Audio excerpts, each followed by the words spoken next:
It's Saturday morning in Italy, and you're listening to the Magic Towns Italy podcast. Happy Saturday, everyone, and welcome back to the Magic Towns Italy podcast with me, Luca, and Anna. Hi. Today we have two special guests, and not everyone knows this, but Magic Towns Italy has a sister site in Malta, expat Malta, and today we have Gill and Boba who manage that website. Welcome.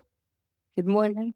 Good morning. Both you, Gill and Boba, you've been living in Malta for a long time, but you're not Maltese. That's right. I'm Irish and I've been living in Malta since 2017. So I guess I can give an opinion on what expat life is like in Malta as an EU citizen. Hey everyone, thank you for the invitation. I'm Boba. I'm a Serbian national. I've been living in Malta since 2018. So I can tell you my point of view as a third country national living in Malta. Lovely. And of course, we have Anna and I, who are both Italian, although we have traveled the world. I personally lived in Malta for several years. So we get asked quite often what it might be like as a retiree or an expat to live in Malta versus Italy. And we thought this was a great time to get this straight from people who know both countries. So to start, lifestyle. How would you rate the lifestyle in Malta? I think Malta has a nice balance between work and personal life. The sea is never far away and the weather encourages people to be outside for most of the year. And there is a strong cafe and social culture. And one thing I particularly appreciate, and that is variety of beaches and swimming spots. Whether you prefer sandy beach or rocky spots, you can choose between. And one thing I've learned after 8 years living in Malta, that distance isn't measured in kilometers, it's measured in the traffic. Two places can be 5 minutes or 45 minutes apart, depending on what time you leave. Yeah, great point there, Bobby. Traffic is brutal in Malta. You can, in peak hours, expect to spend over an hour in your car to do a 20-kilometer journey, especially if you're going, from north to south or through the busy areas. And talking of busy, as wonderful it is to have beaches and such a plethora of beaches, there's definitely a problem of overcrowding in the summer. So that's something to be aware of. Last year in 2025, Malta had over 4 million inbound tourists. And given how small the country is, you can imagine, what kind of bottlenecks that creates, not only on the roads, but also on the beach. So if you're thinking of going to the beach, then I would recommend that either you go early or you go off season. How would you say that compares to Italy? You know Italy pretty well. What I would say that where I think they differ so dramatically is given that Malta, is 14 kilometers by 7, it's a very small island. You can feasibly get around Malta and Gozo without a car. But I think living in Italy, where the villages are so far apart, I think you cannot live in Italy without a car.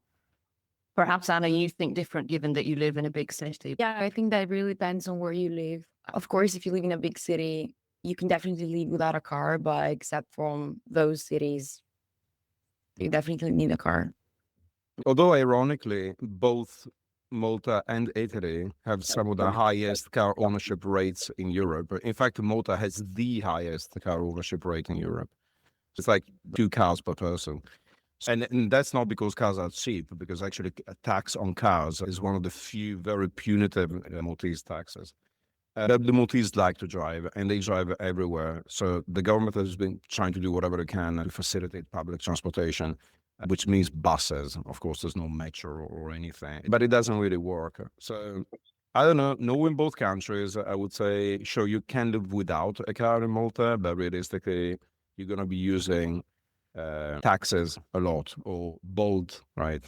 Boba, you're a big user of this kind of like... Big Bolt user, yes, correct. I'm using a lot Bolt. I would use actually Uber, but in Gozo you can't actually get to have an Uber, unlike in Malta. So yes, for the drivers it's very hard to find the parking. So sometimes it's just easier to call Bolt 2 minutes away and it drops you where you want. And then the buses, because for residents is free. So it's very good for expats when they move. Once they get their ID cards, they're going to have free Talinia card. Yeah, So no free buses in Italy. And also no Uber. That's one thing that Italy is very bad at. When it comes to lobbies, like the taxi drivers lobby, Several governments have tried many times to find ways to get Uber and Bolt and these other ride app services in, but it has always failed. Actually, Uber exists in Italy. Yeah, but it's fake, meaning you use Uber to call taxi drivers in like 3 cities. It's not like in many other countries where you have a huge amount of drivers you can call and, it's cheap and plentiful. Yeah, you have a nationwide network in Malta and in most other European countries that we visited. But in the case of Italy, it's very expensive. It's at least 150 euros to get a 1-hour taxi ride from the airport to your destination. I tried to get an Uber for some friends from Vicenza to Venice airport, which in the night is like a 40-minute drive. And it was quoted at 260 euro. I mean, you could buy a very old car for that. I'm not surprised. Yeah. And how then the people go around? I'm a bit curious to know, like if the foreigner come and they need a transportation to the hotel, what they usually do. Well, they rent a car. Through- Car rentals are cheap. Italy also has a great train network. We spoke about that last week. If you're in the right place, there's maybe, 1,000 towns in Italy that have decent rail connection, and you can travel and go pretty far away with that. But if you're out of those catchment areas, if you're in Sardinia, for instance, well, you either buy a car or you better learn how to cycle. One of the other great things about living in Malta is obviously the weather. We have 300 days of sunshine a year. I mean, you're Irish, Joe. Do you really like the 300 days of sun a year? I find that the weather's more even in Malta. The ranges of temperature, for example, whereas in Italy it gets much hotter and much colder. Given that Malta's an island, it rarely gets above 34, 35 in the summer, which I think is more tolerable than some parts of Italy can be in the 40s in the height of summer. Interesting. And you don't miss the lack of a proper winter. Yeah, that's a valid point, actually. Bobby and I often joke when we go around at wintertime because we see all the Maltese nationals, like, they feel that it's winter. So you see the kids dressed up in scarves and hats, and it's, I don't know. But it's like maybe 18 degrees. It's 17, exactly. And so people make it winter. But yes, of course, you miss, like, the crisp mornings and the cool air. And that's another kind of drawback for Malta, because I find that there's very little greenery. And that's something I miss a great deal, obviously, coming from Ireland, and very little trees. So you don't get the season changes, you don't get the leaves, you don't get all those things that you associate with winter and Christmas. Italy wins hands down in terms of greenery, nature, respect for nature, clean air. That's true, because even in bigger cities, I mean, you can always find like parks and spots where you can just relax in the whole nature. The joke is that the construction crane is Malta's national tree, right? True. That was the most important thing to mention, the construction nowadays in Malta, right? How do you feel about that? Is there a lot of it? I don't think our listeners know very much about how much construction there is in Malta. More in Malta than also, I would say. But given that I live already 8 years, you kind of get used to it. So I don't pay much attention. What bothers you the most? The noise, the dust, the trucks? The dust is terrible. So the noise, you get used to it, like during the day, but the dust is just everywhere. So no cleaning once a week, you have to do it every day. I think it's fair to say that Italy is very much, maybe it has the opposite problem. Aside from very few areas with rampant construction, and those may be parts of Milan, very few places, I think it is construction-wise pretty quiet. And you can definitely find towns where there is extremely low noise pollution. I found Malta to be very, very noisy. Oh, well, you should probably mention the biggest cause of noise in the summers, fireworks. Fireworks, correct. Fireworks is almost a misnomer. I mean, it's actually cannonball shots. So there's no pretty lights. There's no beautiful firework display. They start from 8 a.m. in the morning and they start firing cannons. If you're a foreigner, it's so strange. It just makes you literally jump out of your skin. And every hour on the hour, they must fire 20, 30 cannons. And during the summer, different villages throughout Malta and Gozo have their own festivals, and it becomes like a competition. So the amount of noise at the weekends is just, it's insane during the holidays.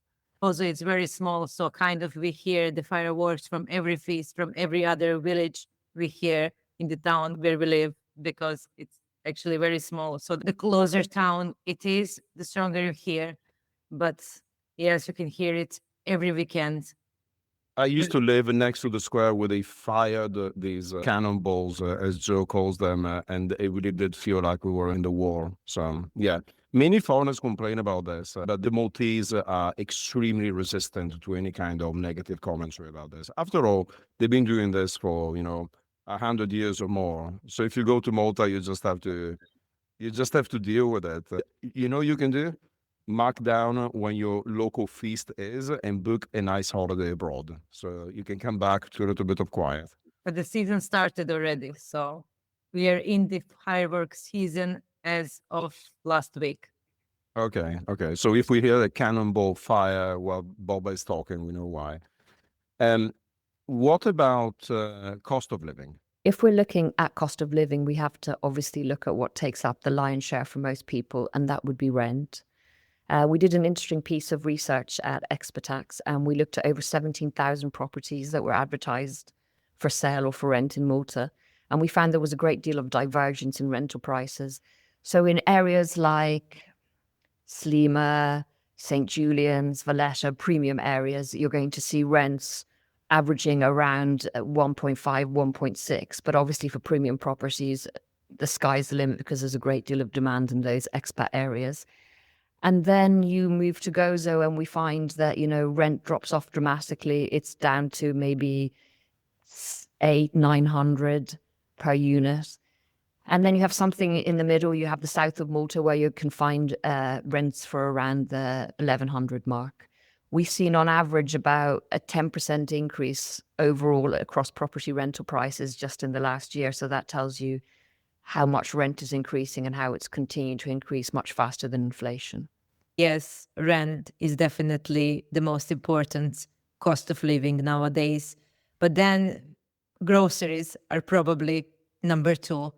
Prices have definitely gone up since COVID. And if you're raising a family in Malta, it's not unusual to spend around €300 a week or even more once you combine grocery shopping with all the other household essentials a family needs for a regular basis. That's €1,000 a month. Correct, for the food. Yes. Of course, this isn't just a Malta issue. It's something that we've seen across Europe because Malta is an island and relies heavily on imports. Global price increases and tend to feel quite increased quickly here. Well, I think everyone can agree that groceries have gone up across the board. It's easy and quite common now to go to Greens or one of the premium supermarkets and walk out of the shop with 2 bags and have spent 50 or 60 euro. There are, of course, cheaper options. There are many farmers markets and local markets where you can buy eggs, cheese, vegetables, and they tend to be more reasonably priced. I think we can safely say that Italy is much cheaper in this. There are huge supermarket chains where you can budget shop. And then, of course, there's town markets where you can get pretty cheap produce. Anna, how do you find the cost of living in a big city? Would you say that you need €1,000 for people a month to buy groceries? No, I wouldn't say that. I think that it really depends on who you are. If you're like an American retiree, it's like paradise, like a dream. For Italians or expats working in Italy, I feel like, yeah, it really depends. I think, yeah, Italy is pretty cheap for restaurants or eating out. Grocery shopping is becoming more expensive. I spend around 100, something like that. A week? But I What a mainly, month? not a month. A month? Not really. Anna, I'm a bit worried about you. A life of water and white rice. No, let's say 120. Send No, some, but I send some mainly groceries eat to like Anna. lentils and chickpeas, so that's why. You're a vegetarian. We should mention that. That makes things be a little bit cheaper. Yeah, maybe the only thing is rent. Rent is really expensive, especially in big cities. Like, how much would you say the rent for a decent flat in Rome might cost? Like an apartment for a couple. Um, you can pay 1,200 maybe, but even more if it's bigger. Like it can be 1,500. Okay. So a little bit cheaper than Malta, but then Malta, in my experience, has slightly higher wages, or better, it has lower tax. So people are less burdened that way. Talking of which, this is probably what a lot of listeners are waiting for: tax. Joe, can you give us like a very, very quick overview of how tax works for an expat that might be looking at Malta? Yeah, Malta still operates as one of the EU's last real non-dom regimes. This means that foreign income is only taxed if you bring it into Malta, and the income you keep outside of Malta is obviously exempt, and capital gains are tax-free. That's a big thing. So if I sell €1 million worth of Apple shares and I have 500,000 of gain, I pay zero tax on that. Correct, and you can see why that's attracted so many expats to Malta. It sounds extremely attractive. What if you work in Malta? What's the tax like? So Malta has a progressive tax rate, and this ranges from 0 to 35%. Generally, there's also special global residency programs that offer a flat 15% tax on foreign income remitted to Malta. So there's various options for people to minimize their tax exposure. Okay. So that may be good for digital nomads, for instance. So they have clients abroad and... Yes, in fact, it's interesting you bring up digital nomads, because they actually, for the first year, all digital nomads are taxed 0%. And the following year, they're taxed 10% on their income. That's not going to happen in Italy. Italy does have the 7% tax scheme that Anne and I have discussed many times. And that reduces the tax on your foreign income to a flat 7%. But I think I can unequivocally say that it is not as attractive as the Maltese system, because it functions as a flat tax, and therefore you pay the 7% in addition to whatever foreign tax you may be paying already without any tax credit. So yeah, it doesn't sound like it's a lot, 7%, but it may add up to what you're already paying abroad. Yeah, just to give you a kind of an idea on the bracket. So, for example, if you earn less than 12,000 in Malta, that falls within the tax-free threshold. And then up to the 12 to the 15 goes on to the 15% tax rate. And anything between the 16 and 60K gets taxed at 25%, which I think is, quite attractive for many people. And then anything over that 60,000 gets taxed at the full whack of 35, but it will never exceed the 35%. Yeah, it is much more attractive than the Italian brackets. So yeah, I think we can all attest to the fact that at the end of the month, your paycheck is taxed more lightly in Malta. Malta does also offer things like the parent and married tax rate, so it does a little bit extra to try to reduce the financial burden on families. So it adjusts for the tax-free threshold, depending on what your combined income is, to ensure that parents and married couples have a little bit extra in their pocket at the end of the month. Sure. Italy has been talking for a long time about introducing stuff like this, but it has not. One can hope for the future. So to sum it up, tax on wages, lower in Malta, tax on capital gains, non-existent in Malta. In Italy, it's 26% flat. So it's not terrible, but it's a lot more than 0%. What about the other big concern of people moving to Italy? Paperwork. How do you find the paperwork load in Malta? I think paperwork load is very, to be fair, light and easy. Most transactions can be done online, uploaded. It's nice if you do have a problem, you can go to the local offices and you can fix things fairly smoothly, with someone who actually speaks English. And on the whole, people are friendly and willing to help. All records are recorded. You have your EID and all your system and all your details are collated in one place. So that helps with tracking things. Malta has modernized itself a lot in the previous past years. So when we just allocated, many of the forms were still paper-based. And nowadays, as you said, with your EAD account, you can access all the government services, and you can check your tax statement, you can submit your VAT return online, you can do most of the things online now. Also, it comes the same for visa and residence, and the regulatory framework has become more demanding, and there are more requirements, more checks, and more frequent changes that are arriving constantly for the foreigners here, especially third country nationals. I think one of the things both Bobby and I have seen is a slight kind of divergence in treatment. So I'm obviously speaking from an EU route where they haven't imposed all these extra hurdles. But on the other hand, Bob, I think you've experienced a bit of different treatment, if I may say so. More fees, more requirements. Yes, and I mentioned those changes are happening now very often. So in the last 2 years, system changed completely, and the most it happened last year when the fees increased, the rule changed, newcomers especially. So if anyone wish to allocate and come from third countries, it's very hard.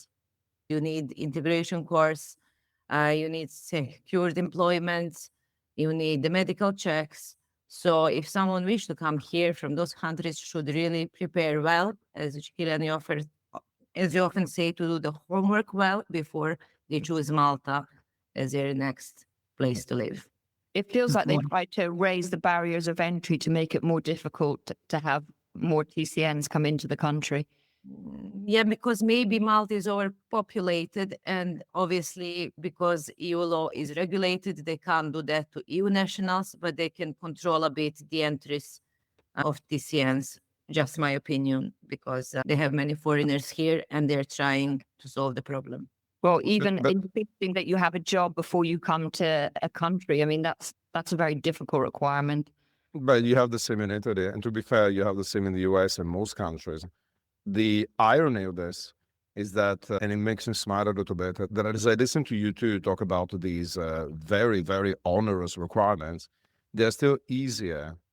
Everything is still easier than in Italy, where, for instance, in order to get most visas, you must have booked accommodation for an entire year by the time you go to get the visa. So you might be paying months of rentals for an apartment that you have never even seen.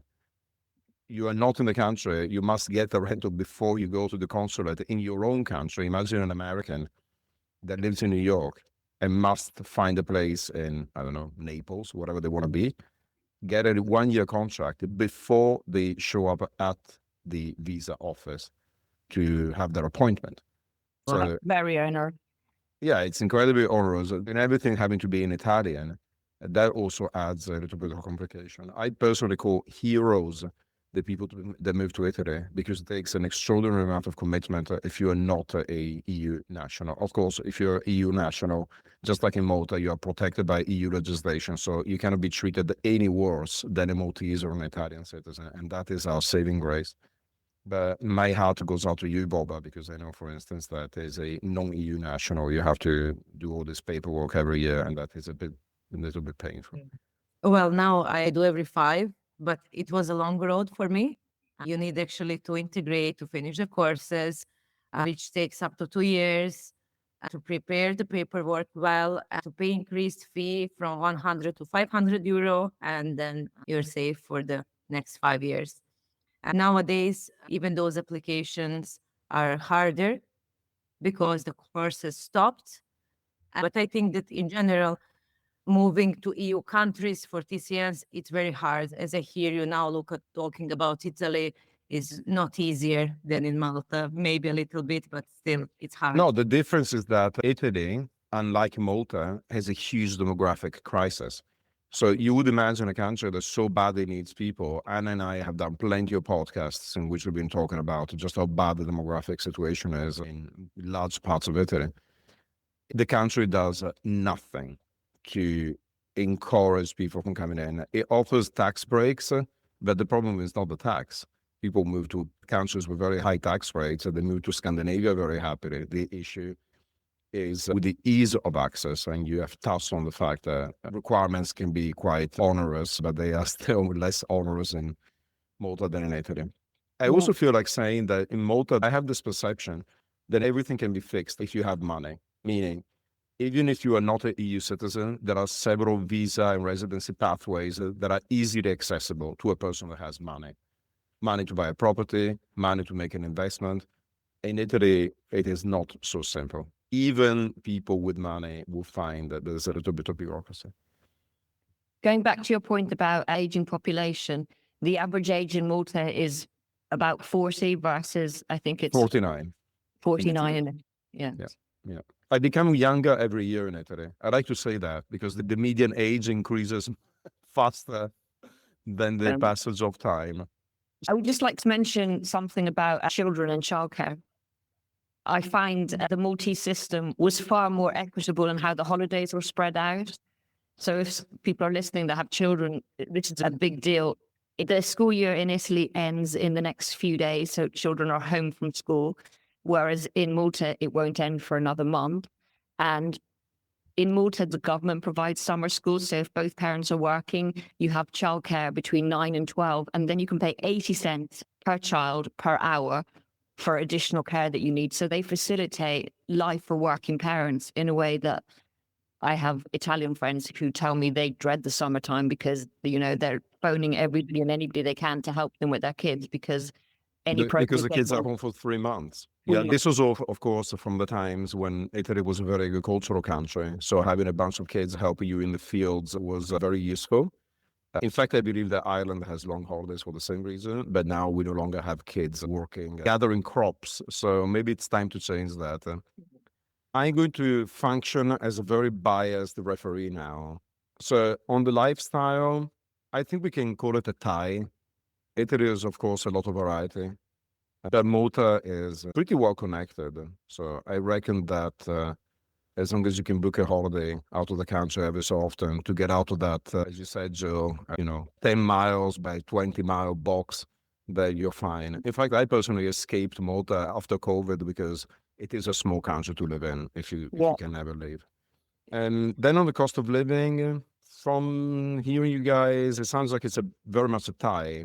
Maybe groceries are a little bit cheaper in Italy. Rentals can definitely be cheaper in Italy. So cost of living can be lower in Italy. But if you're talking about high-end areas, it feels like it's much of a muchness between the two countries. Language and ease of integrating. For an English speaker, it sounds like Malta wins. Yeah, wins big time. English is an official language. Everyone speaks English. Although many people like the challenge of coming to Italy and learning Italian. So there is that. If you like the hard work of learning a new language, maybe Italy is better than Malta. But I'm going to give this one to Malta. I think that now this is changing. Like almost all younger generations now speak a little bit of English, I think. Sure, they just don't speak English in public offices. When the young people become the civil servants of Italy's future, then sure, you will be able to speak English. If you wait 15 or 20 years, then move to Italy instead of Malta. Tax, should we even talk about that? Malta wins 10-0.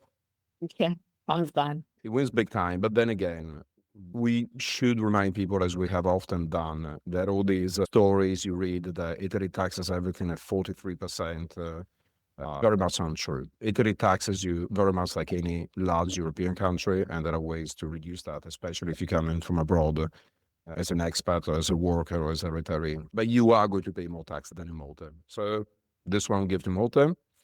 And paperwork? Again, to Malta.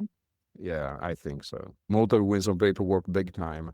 And the structural reason is probably tied to what we were discussing just now. Malta only has 500,000 inhabitants. That's as many inhabitants as Bologna. So it is small. And it has to function as a country. So they only have so many civil servants to go around. Italy has no shortage of people to come up with forms, regulations, laws, and stuff for you to fill in.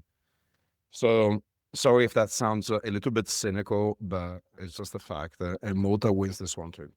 For instance, planning in Italy, if you want to build a house, it is dealt at the office in the town hall. Remember that in Italy we have 7,000 towns. So imagine 2 per town as an average. As 14,000 people in Italy, just in the towns who have the job of managing planning.